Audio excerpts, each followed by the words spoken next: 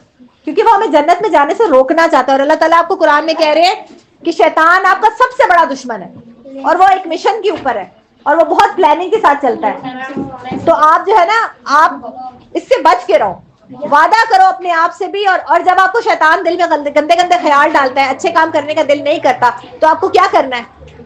کیا پڑھنا ہے؟ سب پڑھ کے بتائیں کیا پڑھنا ہے. پھر اللہ تعالیٰ آپ کو طاقت دیں گے, پھر اللہ تعالیٰ آپ کو شیطان سے بچا لیں گے اگر آپ دل کے ساتھ تعوذ پڑھیں گے تو. اس لیے ہمیں شیطان کے حملوں سے بچنا ہے, ٹھیک ہے نا. اور اللہ تعالیٰ کون ہے؟ شیطان کون ہے؟ ہمارا دشمن. اور اللہ تعالیٰ کون ہے؟ ہمارے بیسٹ فرینڈ. کون ہے ہمارے بیسٹ فرینڈ؟ تو ہمیں اپنے بیسٹ فرینڈ کے ساتھ کنیکشن بنا کے رکھنا ہے. اور وہ کنیکشن ہم کیسے بنائیں گے؟ نماز اور قرآن اور نیکیاں کر کے, اچھے کام کر کے. تو سارے لوگ اللہ تعالیٰ سے کنیکشن بنائیں گے؟ پرومس؟ گڈ.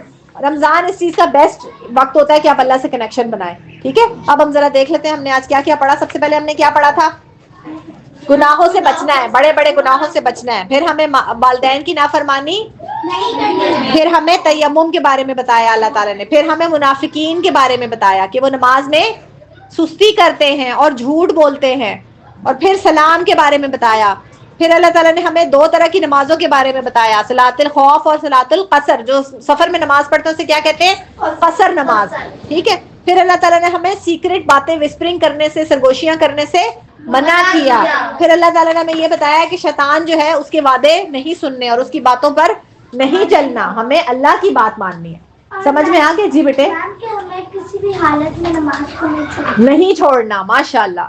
ٹھیک ہے, سمجھ میں آ گیا سب کو؟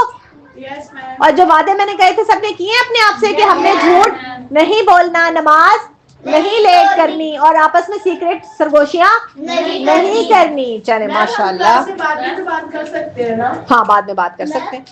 ٹھیک ہے, ماشاء اللہ. چلے, سبحانک اللہم و بحمدک نشہد ان لا الہ الا انت نستغفرک و نتوب الیک. السلام علیکم ورحمۃ اللہ وبرکاتہ. جی مریم کہے. ہاں نمازوں والا, ہاں وہ میں آپ کو بتاتی ہوں اس کے بارے میں نا.